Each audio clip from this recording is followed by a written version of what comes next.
Success isn't what I thought it was. It's not all just about money or fame. There's a hidden layer to it that almost no one ever talks about.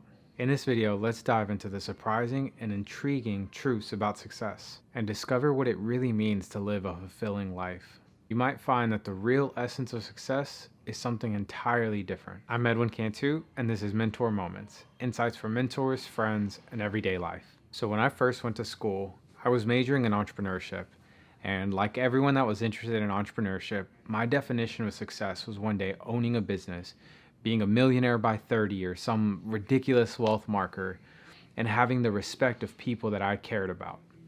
That in my mind was what success was. And so it drove me to read, to listen to podcasts, to try to pick my professors' brains all the time because I wanted to become competent. I wanted to develop the skill sets that were going to lead me to the business success that I wanted. And growing up, one of the things that had always hindered my ability or my opportunities to reach the levels of success that I had wanted was always financial. We didn't grow up with a lot. And so one of the things that happened that really opened the doors up for me was during undergrad, I had gotten a full ride scholarship. So everything was paid for. And actually, my scholarship had paid for room, board, and food. And because I chose to live off campus and not have a meal plan, I actually was able to have a lot of pocket money because of the scholarship, which was going to my room, board, and food fund. And me and some roommates decided to live very cheaply. I ate very cheaply. And so I had all this expendable income. And so in my mind, because I wanted to reach this level of success, what I invested a lot of my time was in books, in courses, in experiences that were going to enhance my worldview or just change my perspective or challenge me. And so I spent all this time, effort, and money to try to prepare myself to become this person that I wanted because I wanted to be successful. And so even though I was doing all the right things and people were validating all my experience and how hard I was working, I wasn't even sure if I was playing the right game. And I would challenge you to think through the decisions that you've made and the lessons have you learned. And it's not saying that your effort wasn't where it needed to be, but was it the game that we wanted to play? And for me, I didn't realize until much later that success actually took a different form. Somewhere along the lines, it actually changed.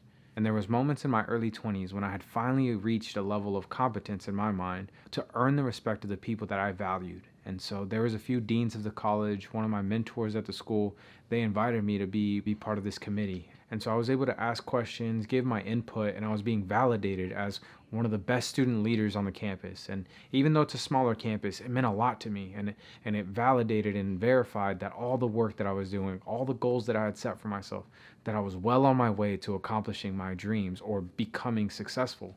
However, even during those moments, when I would go back to my apartment and I would be hanging out with my roommates, they would ask questions or mention that even though I was reaching a level of success that seemed really important, I didn't seem all that happy or fulfilled because of these experiences. It was like a checking the box off so then I could just move on to the next thing, or checking the box off just to prove that I was improving and becoming this more effective person, even though whenever I'd spend time with them, it were some of my favorite experiences, but it had nothing to do with this. And I think there were signs that I was on the wrong track of what I thought, of what success truly meant to me compared to what I thought it was going to be. However, that started to change once I graduated and I started working at the university. I started working at the university because it gave me an opportunity to earn my master's for a lot more affordable than I could have any other way. There was a discount for employees to earn another degree, and so that was the predominant reason. I was excited to work with college students, but accepting that role was kind of out of selfish reasons. And even though it came from a selfish place, that experience of working with college students, and specifically a few students my first couple of years, and seeing them grow and develop was really one of the catalysts that started to change my understanding of what success really meant. Surprisingly, I think the moment that really did it for me was when I saw one of my favorite students starting to play and chase the same level of success that I had valued before. And seeing her go through that experience and wanting the validation from certain professors, wanting the validation to be allowed to be a part of organizations and to have a certain title of student leader on campus, seeing her chase those same kind of goals that 4 or 5 years previously I was working so hard to accomplish, made me realize the cyclical nature, one, of the university structure, but also the same desires that we all have to be validated, to be respected, to be viewed as successful is something that we're constantly all dealing with. And even though we all bring our own baggage, the reason why we're motivated may differ. Sometimes there's internal knots that if we were to be able to uncover, we'd realize that those external markers of success are really just a facade.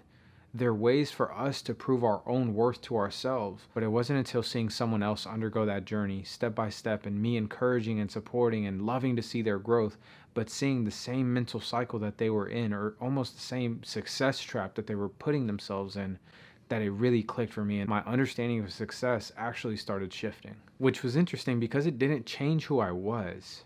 I still really enjoyed reading. I still enjoyed putting in a lot of effort towards things that I was interested in, or exploring my curiosities.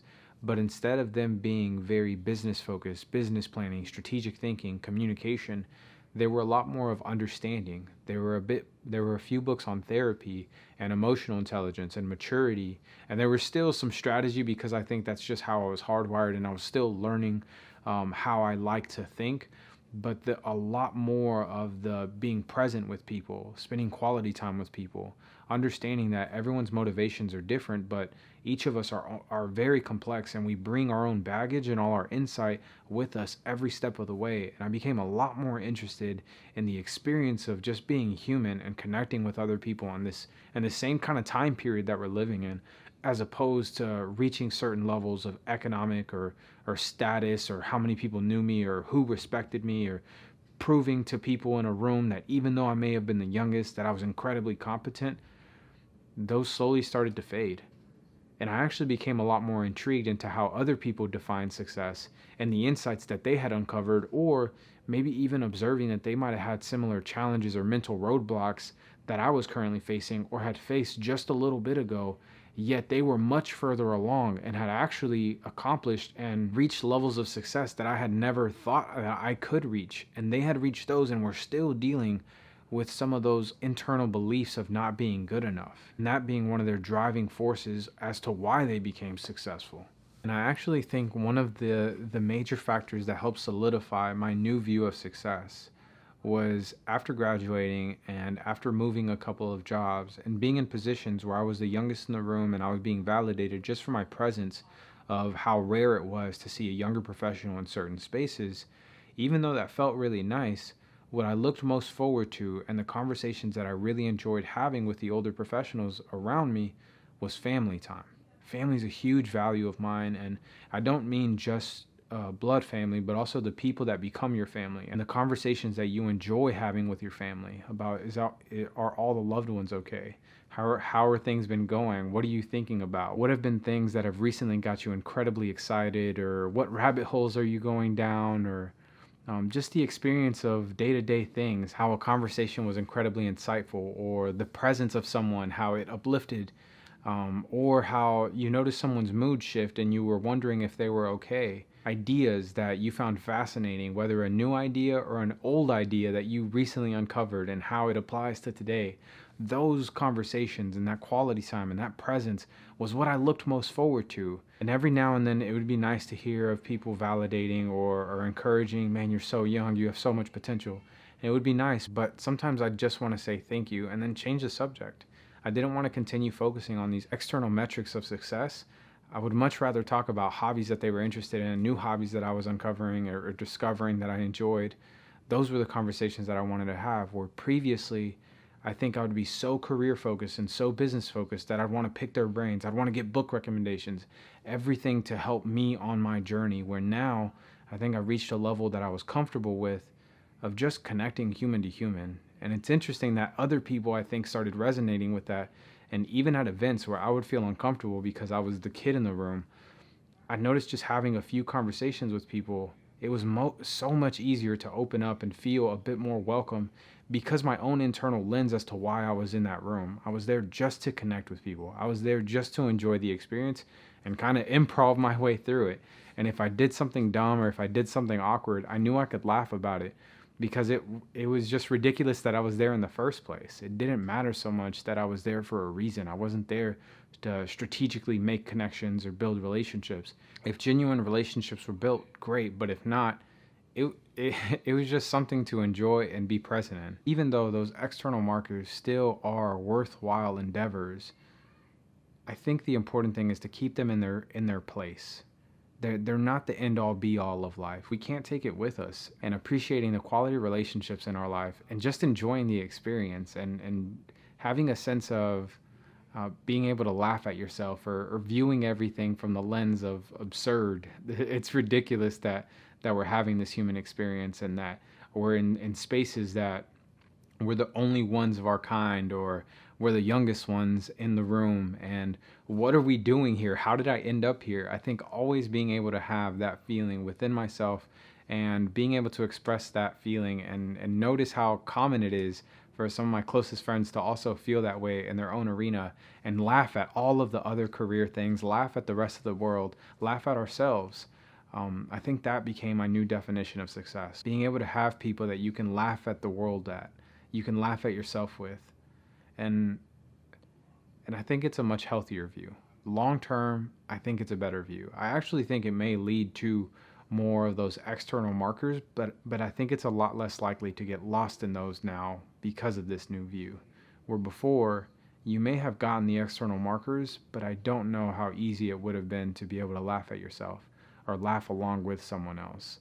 While this way, you'll have the important one, and if it ends up happening, you may also have the external ones, but I think success became not needing those anymore. What do you think? Does this reflect your own experience? Let me know in the comments. And if you watched the whole video, you might as well like the episode and subscribe to the channel. And as always, thanks for listening.